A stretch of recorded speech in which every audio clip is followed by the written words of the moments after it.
welcome back to the Homestead, everyone. Glad you are here. This is a second video in our series of top tools to have on your homestead.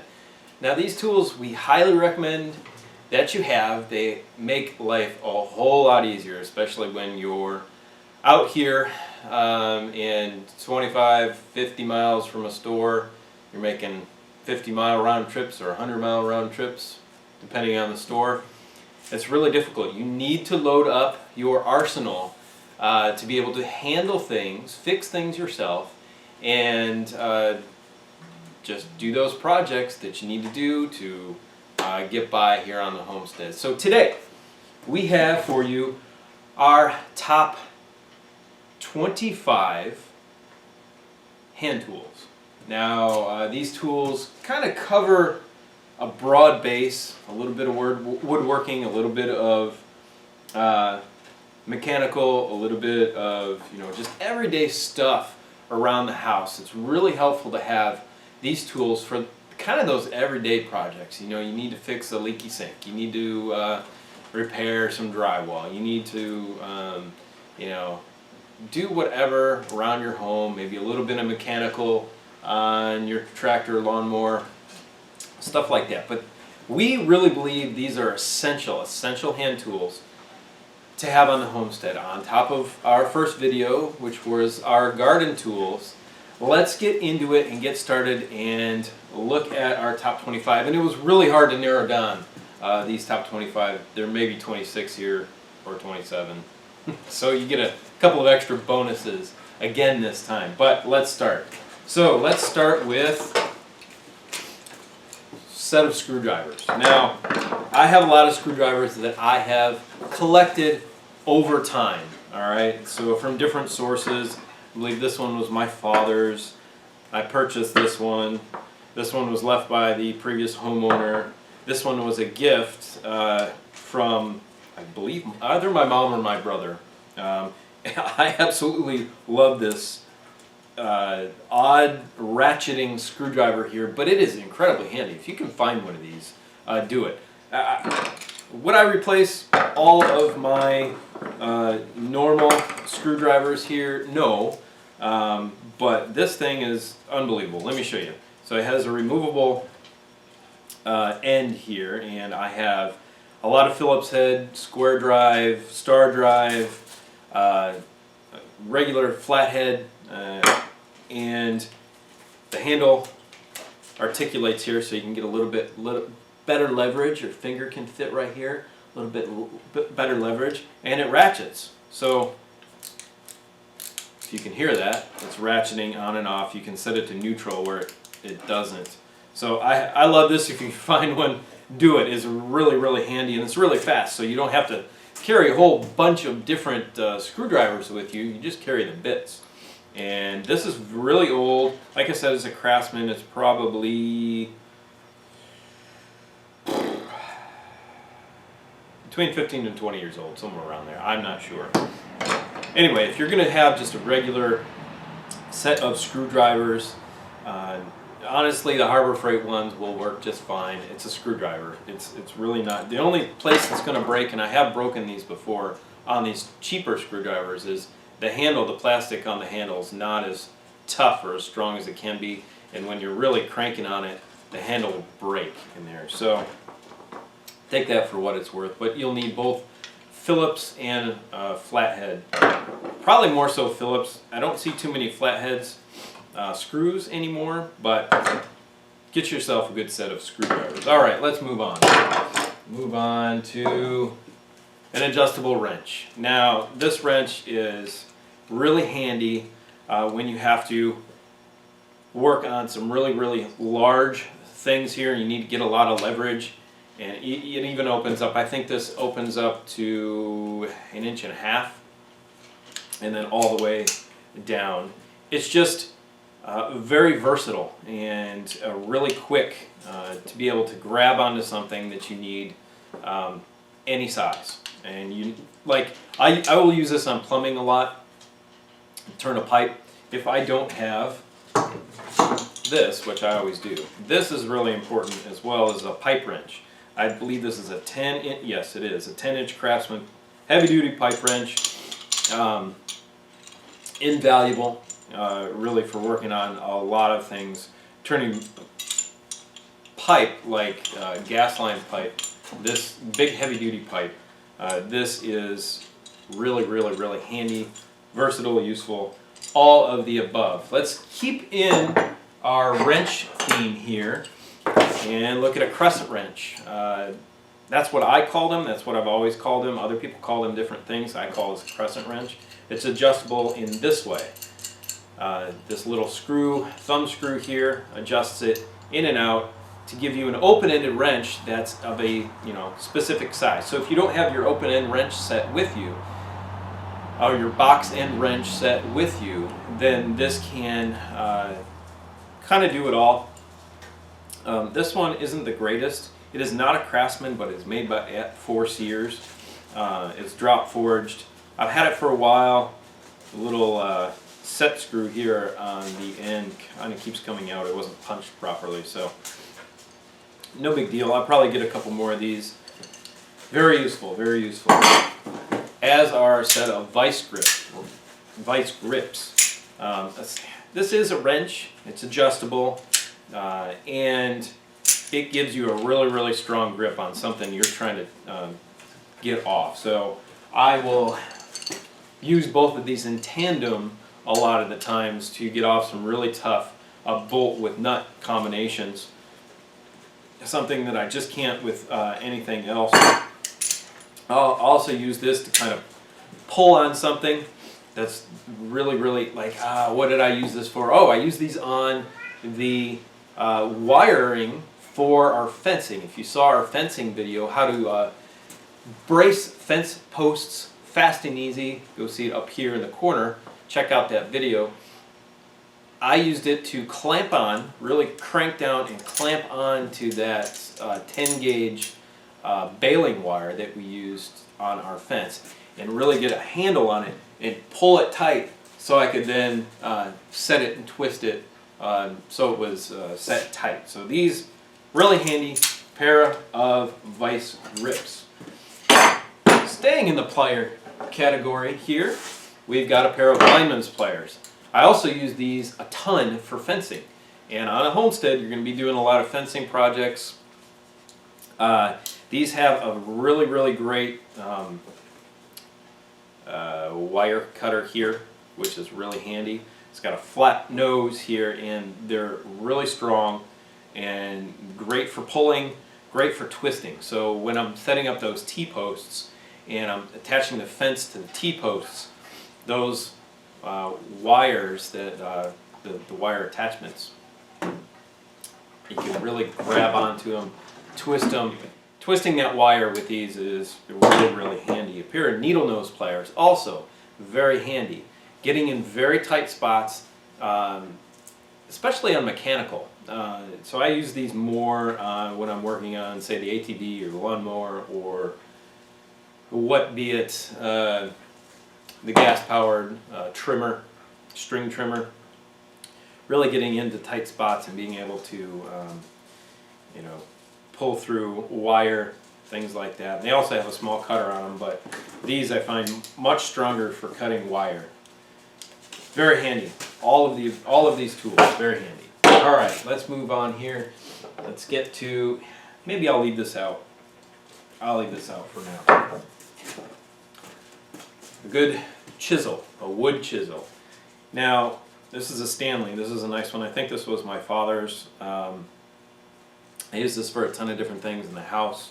I used it to chisel out for replacing strike plates for doors, and also shaving. I'll use this to shave when I'm making, say, a half-lap joint for woodworking, like in our bed frame video that we made. Check it out up here, up in the corner. The bed frame video. So this is versatile in a lot of things, this wood chisel. I used it to play the on the flooring for putting the new flooring, wood flooring in our house. I've also used a cheaper one. I'm not going to use this one, but a cheaper one, although this one is really strong.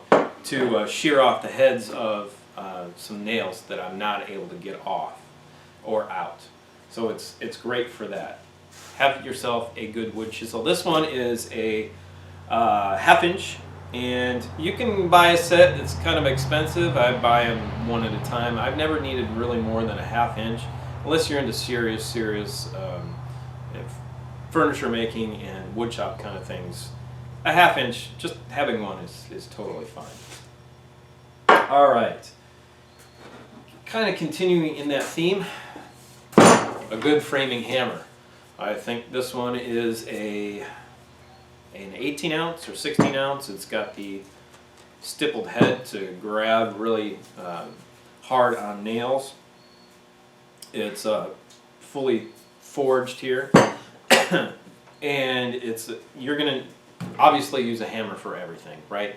So building this table, nailing in the staples on the fence posts to hold the fencing, making the doghouse when you're not using screws, of course, framing when you're building stuff, the claw on it for pulling nails or whatever. Absolutely indispensable tool. Oh, pounding in small little metal posts in the garden. Pounding in small, if I'm not using the sledgehammer, this is incredibly versatile for just about anything, because you can also use it on mechanical. If you have to persuade something into place, it's good for that. So a good framing hammer. Also, obviously, a great tape measure. I use this tape measure probably once a day, at least. Measure something in the house, measure for putting up shelving, whatever it is, it's always in my arsenal. And this one in particular, this is the precursor to the Fat Max. They made this one right before the Fat Max. The Fat Max is a little wider, although this one is pretty good. It's a Stanley lever lock, 25 foot. You can get a 25 or a 30 foot. 25 foot always works for me. I actually have another tape measure. Maybe that's a bonus item here. I'm going to grab it off the shelf. This 100-footer was my great-grandfather's. I know this thing is probably, he got this in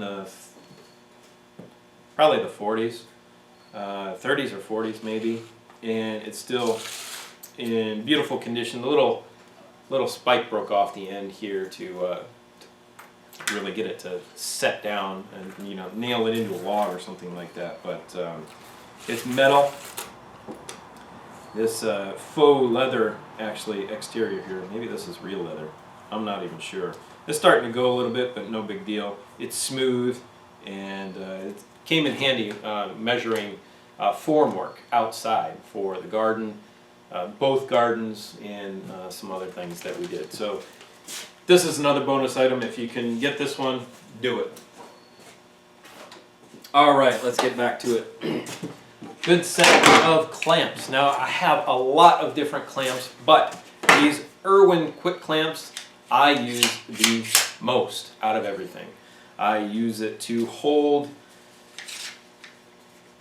pipes together while I'm working on it and trying to get them connected. I use it to hold the plastic on the greenhouse while I was trying to get it over. I use it to hold obviously wood pieces together as I was drilling them or getting them set in place to mark and so where they go together. I have only 4 of these, and I could use some more. And you can get the Harbor Freight ones, they're fine. I bought these back when they were still newer and they weren't as expensive, but I have a lot of other clamps. I've got wood clamps, I've got these other small spring clamps here, which are handy, but if you ask me, these Irwin quick clamps here are going to do you just fine until you can get some other things for some more specialized projects. But these are beautiful, beautiful pieces of equipment. I couldn't do without these. I bought them for furniture making in architecture school, and they have served me well for a lot of projects. So, quick clamps. All right, let's not lose my place here. Oh, having yourself a great, this is a bastard file. This one, I believe, was also my great-grandfather's. He worked in one of the main depots in San Diego. He was a captain, and he worked in the tool depot that was sending out repair tools, woodworking tools, mechanical tools, whatever it needed to send out to the soldiers to construct and repair the things that they needed to repair. He managed that depot in San Diego. So when the war was over, he was gifted or allowed to take pretty much whatever he wanted. So I have some of them, my brother has some of them. He then gifted them what he had left to my father. My mother still has some, so on and so forth. But this is from him. It's very old but solid as a rock. I love the tools that he had because they were quality, American-made tools, solid as a rock, great steel, and I can't say enough about the quality of the tools we used to make. What are you going to do? Anyway, having a good bastard file is essential. Obviously, I sharpen my chisel with it. I sharpen a lot of other things with it. I take down burrs. You know, obviously when I'm metalworking, cutting whatever types of things on pipes, metal pipes.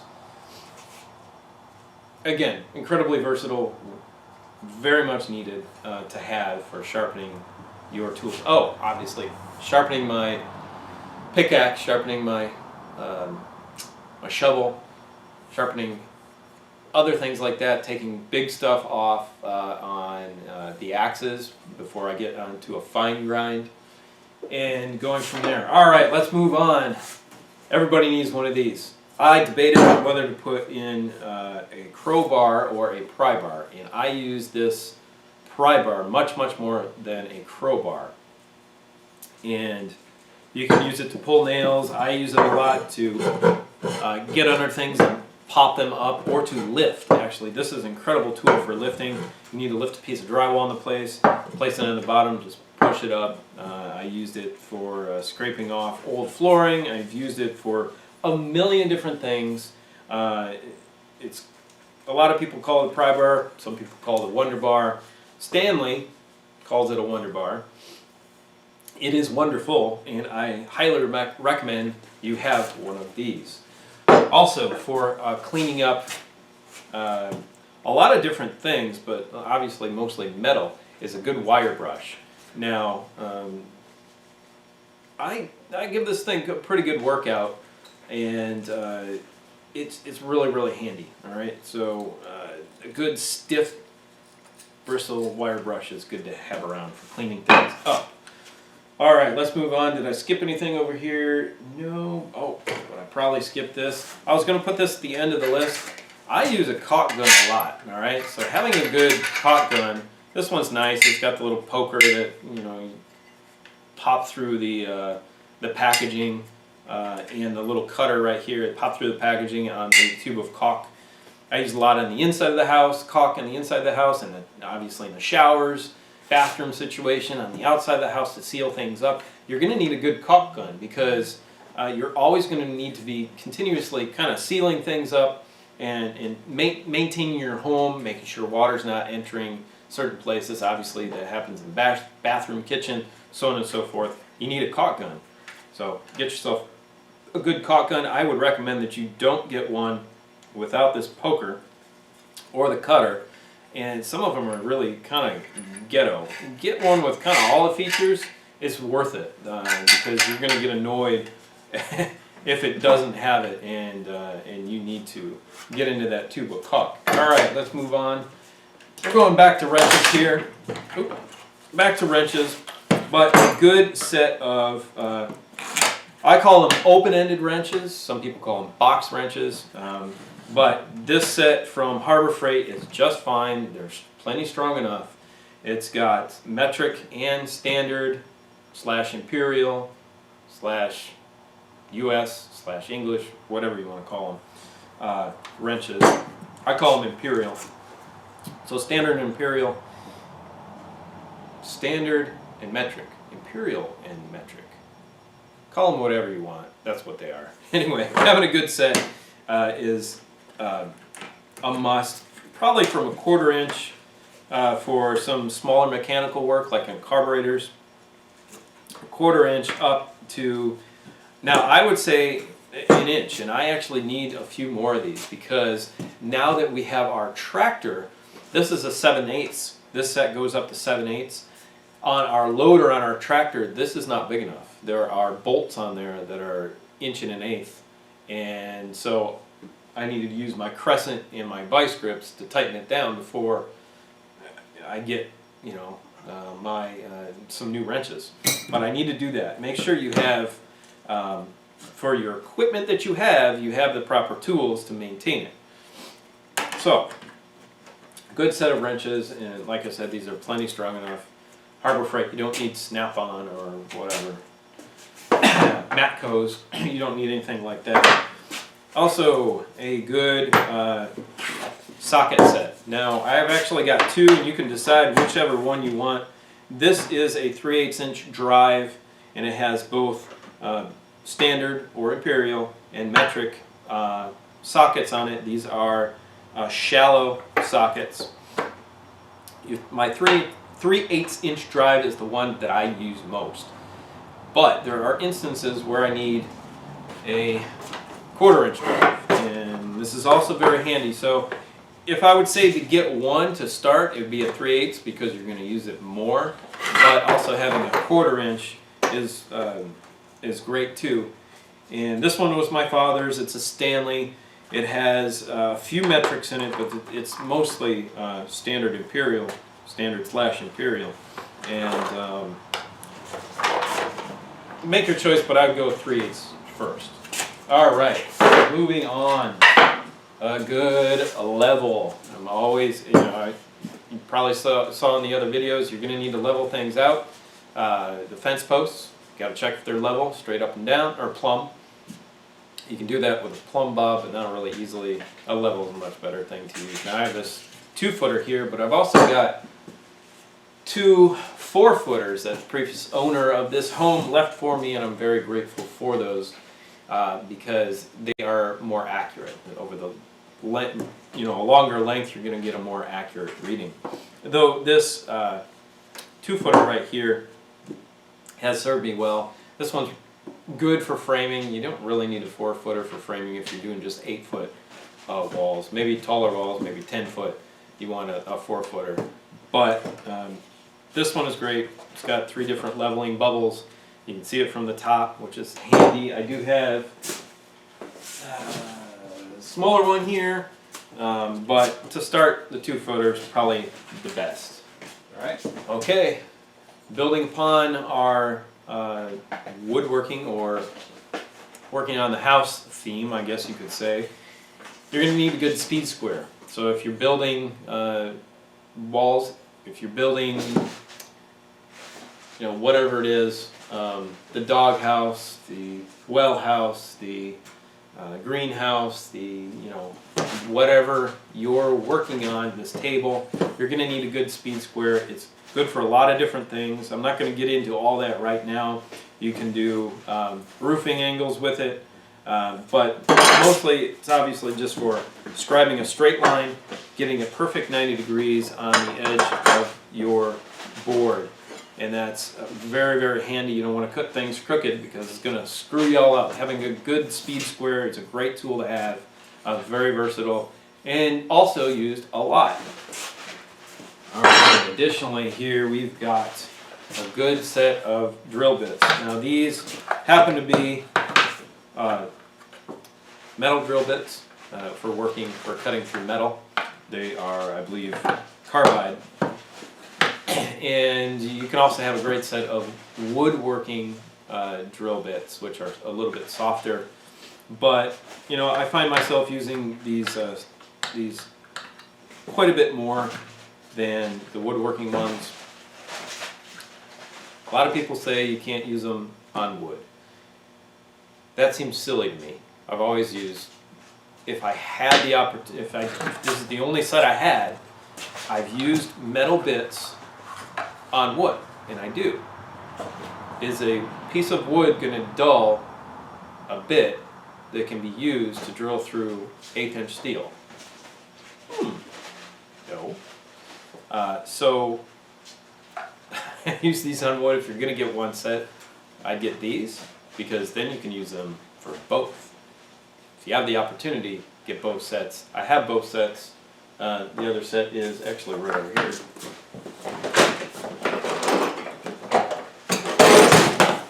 Right here. Now you're gonna want a good quality set, and probably up to 1/2". Now my metals don't go up to 1/2". They only go to 3/8. My woods go up to 1/2". But I do have a separate 1/2" metal bit that I utilize.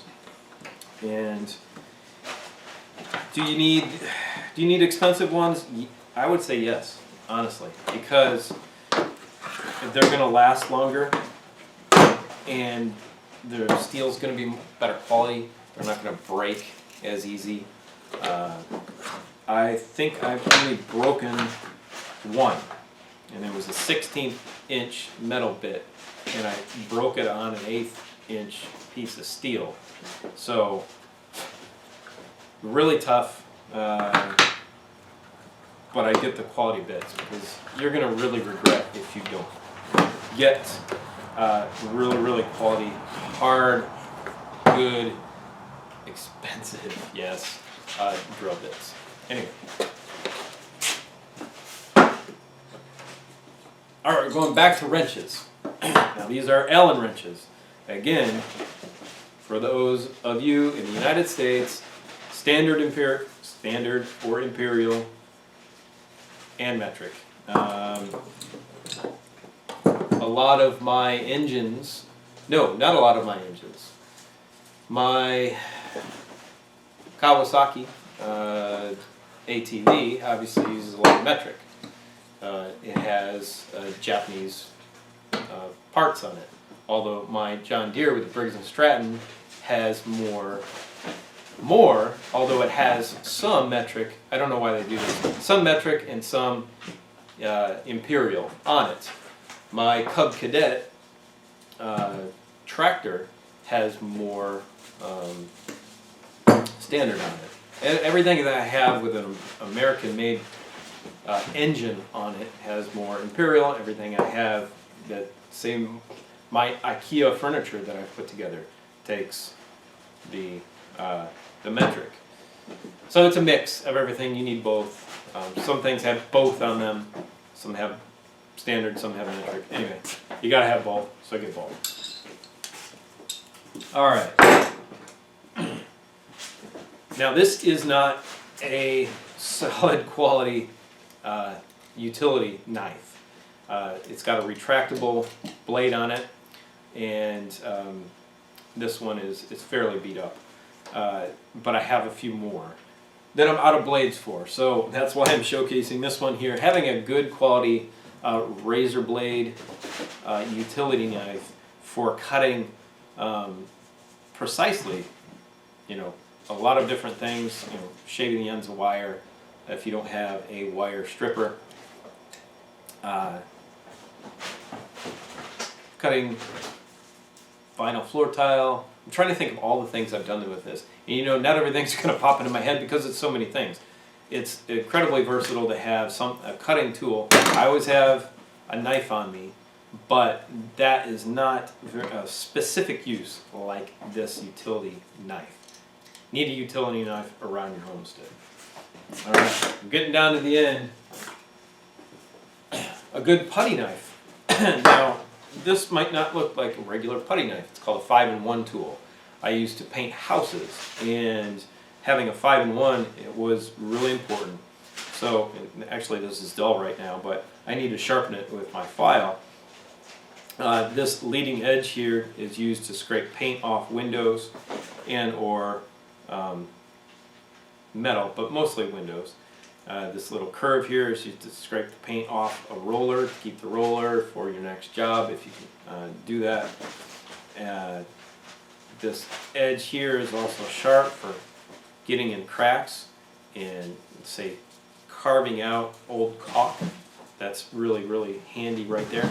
And it's a putty knife as well, so you can scrape and spread putty with it. Why didn't I put a regular putty knife in? Because this does more. And I like, sometimes I like tools that are multi-use. And this one does a great job with putty, so I put it in here because it does a lot of other things. Now, if a tool did not do a lot of things well, I wouldn't put in a tool that had a multi-functions to it. If it doesn't do the job well, I'm not going to use it. But this does all these jobs well, and so I use it. There's other tools that I have that are multi-function that aren't the best, and I'm not going to recommend those. Some of them were gifts. Anyway, all right, on to the next few. Can't reach across the table here. All right, having a good saw. Now, I discovered the Japanese handsaw just in the past couple of years, and I love it. It's got a wide, rough tooth here and a finer tooth on this side. It's got covers on it. So, but it's really versatile, and I love the feature that the teeth are opposite to an American, Western saw, right? So when you draw back, you're actually taking the wood off. Instead of pushing forward and kind of bending your blade, unless it's a super quality saw, I find this much easier to use because you're drawing back, you're pulling back on the blade. You're not putting pressure on the blade as you're going forward and bending it on the wood, which sometimes it really doesn't work very well. So a good Japanese handsaw, you can find these pretty cheap. This one actually is just a Harbor Freight one. You can tell where I get a lot of my tools because we don't have a lot of money, and I've used it a lot, and it's pretty good. Now, I paid $15 for this. Would I recommend getting a more expensive one? Yes, at this point. So I did the test for y'all. I don't recommend getting a Harbor Freight one. The blade is a little too thin, so it tends to wander more than it should. And especially when you're deep in a piece of wood, it'll wander sideways. I would get a $30 one, which is a good quality one, and that will do you much better than this one.